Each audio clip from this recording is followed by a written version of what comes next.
Ladies and gentlemen, guitar enthusiasts worldwide, brace yourselves for an extended odyssey through the annals of Guitar Legends live performances. I'm your host, Travis, and alongside me is the maestro of guitars, Rob. Today we're immersing ourselves in the magic, the madness, and the mastery that unfolded on iconic stages across the ages. Let's kick things off with a band that epitomized the excesses and energy of the 70s, Aerosmith. Picture this. It's 1977, and the Bad Boys from Boston are on their Draw the Line tour. Steven Tyler, the consummate showman, swings down from the rafters, mic in hand, only to realize the mic isn't plugged in. Oh, the mishaps of rock and roll. Tyler's larger-than-life entrance met with a silent mic, the crowd's confusion turning into laughter.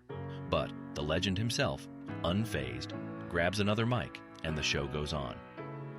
A mishap turned into a moment of rock and roll resilience. Rob. Now let's journey to the 90s alternative scene with the enigmatic Radiohead. In 1997, during their OK Computer tour, Tom York decided to switch things up. He straps on a portable radio during Karma Police, creating an eerie harmony of frequencies. The audience, initially puzzled, gets swept into this mysterious sonic experiment. Radiohead's penchant for the unconventional strikes again. York, with his radio, adding an element of unpredictability. The atmosphere transforming into an otherworldly soundscape. The mystery of Radiohead, always pushing the boundaries. Mysteries indeed, Rob. Now, let's take a detour to the flamenco-inspired rock of Gypsy Kings. It's 1990, and they're playing under the stars at the Alhambra. The ambiance is electric, and suddenly, during Bamboleo, a full moon rises, casting an ethereal glow on the stage. Alhambra, a place steeped in history, became the canvas for Gypsy King's sonic masterpiece. The moonrise is a serendipitous dance with the music. The audience is caught in a moment where reality and magic intertwine. Pure, unscripted beauty. Unscripted beauty indeed, Rob. Now, let's bring some humor into the mix with the quirky brilliance of Weezer. In 2014, during their Everything Will Be Alright in the End tour, Rivers Cuomo decided to swap places with his fans. He hands his guitar to a fan in the front row, who, to everyone's surprise, shreds through Say It Ain't So flawlessly. Weezer, always injecting humor into their shows. Cuomo, the mastermind, pulling a guitar switcheroo. The fan turned into an unexpected rock star, and the crowd erupted in cheers.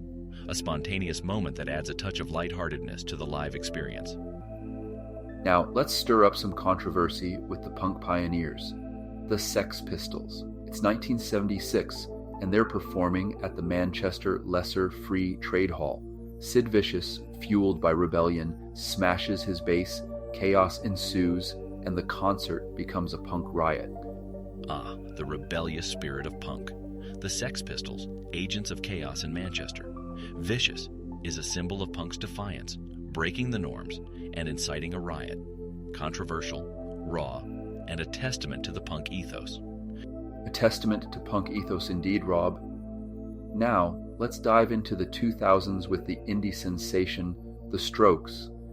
In 2002, during their Is This It tour, Julian Casablancas forgot the lyrics to Last Night. What unfolds next is unexpected. The crowd takes over, singing every word, turning a potential mishap into a collective triumph. The Strokes, masters of nonchalance. Casablancas, forgetting the lyrics, and the crowd stepping in seamlessly. A shared moment where the audience becomes the band. A reminder that live music is a shared experience, imperfections and all. So true, Rob. Now, let's venture into the progressive metal realm with Tool. In 2001, during their Letterless tour, Maynard James Keenan descended onto the stage wearing a giant set of wings. The crowd is bewildered and intrigued as Tool delves into an intricate sonic journey. Tool, the architects of sonic complexity and visual mystique. Keenan, the enigmatic frontman, dons wings and becomes a surreal presence. The wings, a symbol of artistic liberation, as Tool weaves intricate sonic tapestries, a spectacle that transcends the boundaries of a conventional rock show.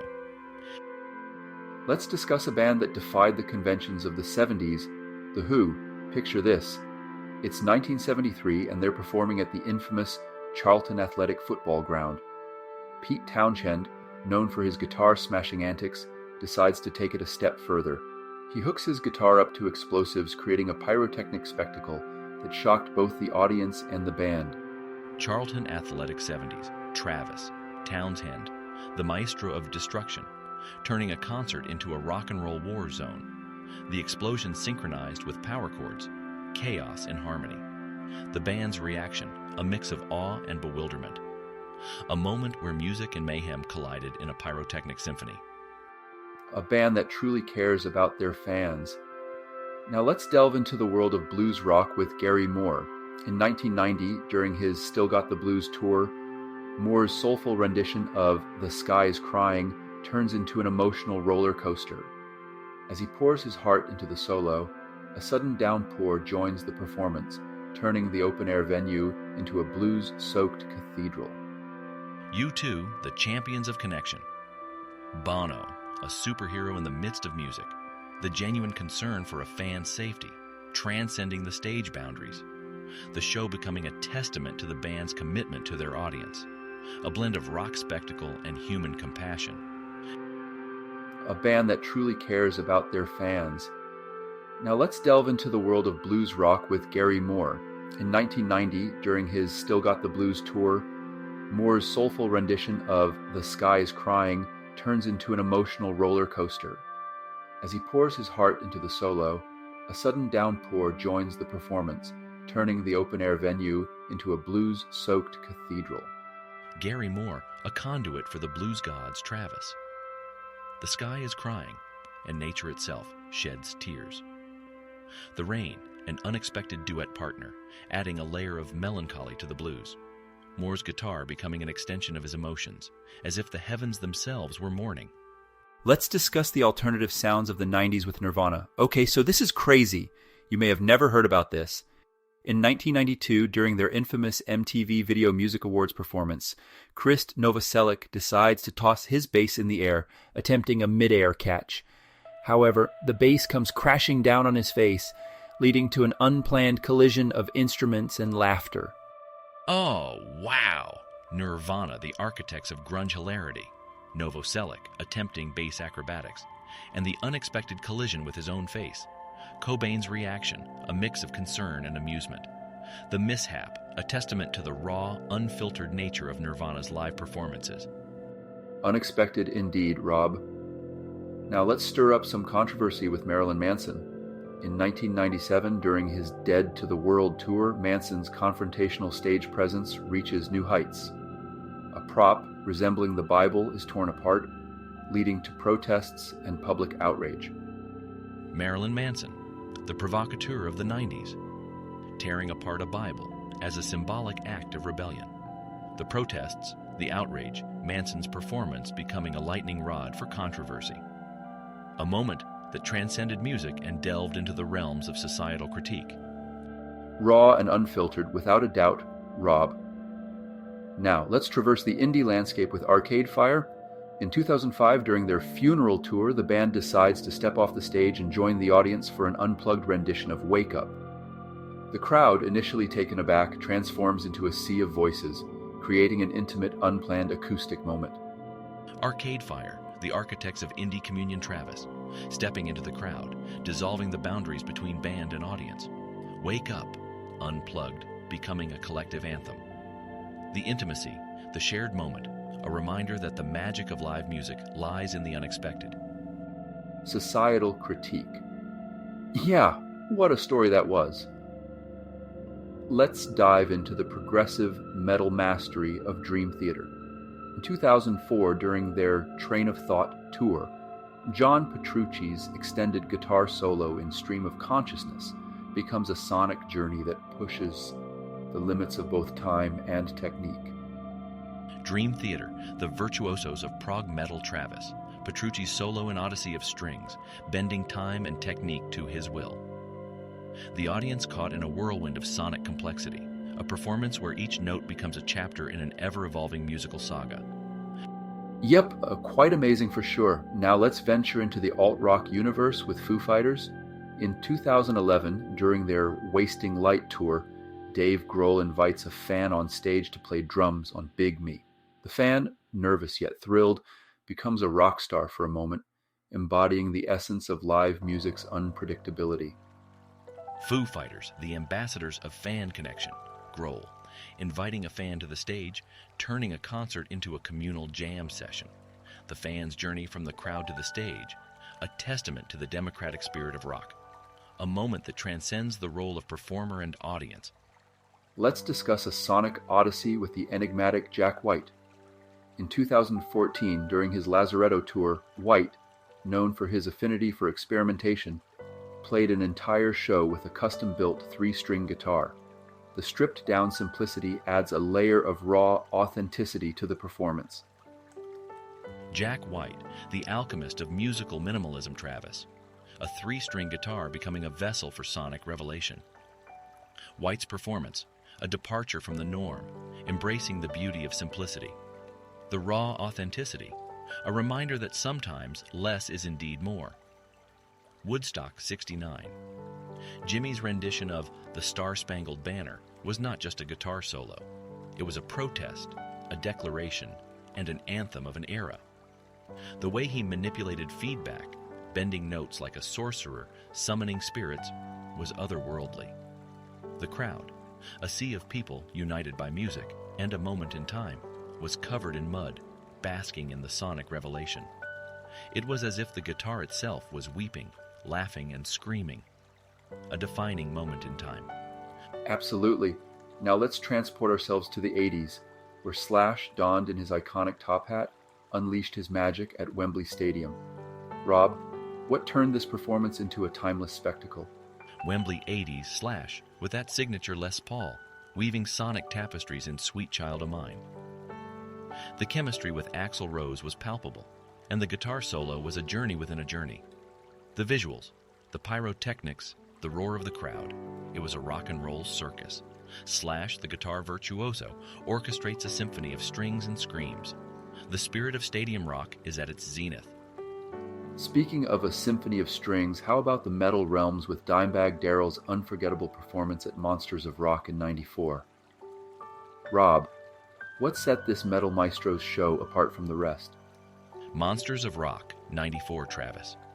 Dimebag Darrell, the guitar god of metal, is tearing through the fabric of reality with Pantera. Walk became an anthem, a call to arms. The guitar tone is like a chainsaw through the soul. The energy was relentless, and the crowd was in a collective trance. Little did we know, it was one of Dimebag's final sermons before the tragic end. A bittersweet memory is etched in the metal archives. Rob, it really was a true spectacle of guitar greatness. Now let's rewind to the 70s with Led Zeppelin, Jimmy Page wielding his mystical guitar at Madison Square Garden, a performance etched in rock history. Rob, what made this Zeppelin show iconic? Madison Square Garden 70s. Led Zeppelin's wizardry on stage, especially Jimmy Page's, in Stairway to Heaven. The double-neck guitar is a visual spectacle. Page's fingers dance on the frets, summoning spirits from the mystic realms. Bonham's drums thundering, Plant's vocals soaring. It was a sonic pilgrimage. The energy of that night was a fusion of rock, blues, and fantasy. Let's shift to the 90s grunge era with Kurt Cobain's poignant performance at MTV Unplugged. Rob, how did Cobain's raw intensity reshape the landscape of grunge? MTV Unplugged 90s, Travis. Kurt Cobain is stripped down, vulnerable, yet hauntingly beautiful. About a girl, an intimate confession. The acoustic setting unveiled Cobain's songwriting depth. The cover of Bowie's The Man Who Sold the World is a surreal moment of homage. The performance became a testament to the versatility of grunge, a genre often associated with distortion and chaos. Truly a testament to versatility, Rob. Now let's venture into the blues with Stevie Ray Vaughan's mesmerizing performance at the Montreux Jazz Festival in '85. Rob, what made this night a blues lover's dream? Montreux Jazz Festival, '85, was a spectacle, Travis. Stevie Ray Vaughan's mastery over the Stratocaster was on full display in Texas Flood. The bends, the wails, a conversation with the blues deities. Double Trouble provides the perfect canvas for Vaughan's artistic blues strokes. The chemistry between artist and audience is like a midnight blues sermon echoing off the Swiss mountains. A midnight blues sermon sounds poetic, Rob. Now let's turn our attention to a blues rock collaboration for the ages. Eric Clapton and Duane Allman at the Fillmore East in '70. Rob, how did their dual guitar improvisation redefine the blues landscape? Clapton and Allman, a blues conversation transcending the mortal realm. Why does love got to be so sad? A dialogue between two blues titans, each note a proclamation. The interplay, or synergy, is an alchemical fusion of strings. A night where the blues became a celestial language. A celestial language of pure mastery. Let's discuss the progressive rock era with Rush, Alex Lifeson's intricate guitar work at Hammersmith Odeon in '78. Rob, how did Lifeson's sonic tapestries weave through the fabric of prog rock? Hammersmith Odeon, '78, Travis. Rush's symphonic Odyssey, especially Lifeson's guitar textures in La Villa Strangiato, a sonic labyrinth of time signatures and atmospheres. The diversity of Lifeson's arsenal, from Gibson to Fender, creates a sonic kaleidoscope, a prog rock journey where each note was a portal to another dimension. Without a doubt, let's explore the blues rock genius of Eric Clapton and his iconic performance at the Royal Albert Hall in '96. Rob, how did Clapton's emotional resonance leave an indelible mark on that night? Eric Clapton, bearing his soul in Layla. The unplugged rendition is a melancholic revelation. Clapton's Blackie Stratocaster is crying out the blues, the audience hanging on every note. The emotional journey, a catharsis, is a testament to the timeless nature of blues rock. Now, let's bring our journey to a close with the visionary Jeff Beck and his groundbreaking performance at Ronnie Scott's Jazz Club in '08. Rob, how did Beck redefine expectations with his experimental approach? Jeff Beck, the sonic explorer, is pushing the boundaries of rock with his experimental jazz fusion. A Day in the Life from the Beatles, reimagined. Beck's use of the whammy bar and the volume knob. It was a sonic laboratory. An intimate club setting, transformed into a sonic kaleidoscope of innovation.